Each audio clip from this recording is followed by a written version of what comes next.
Okay, for this process you need one tray like this, a solid tray. I prefer using tray because I can clean it again and again. That's why I generally use tray. You can also use tissue paper or newspaper or something like that to place your bud. I'm gonna use solid tray for placing my bud on it.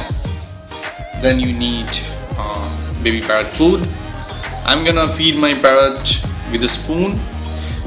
You can also use a syringe for feeding your parrot. I prefer using spoon. Okay, and you also gonna need tissue paper or a clean handkerchief to clean the food from his body.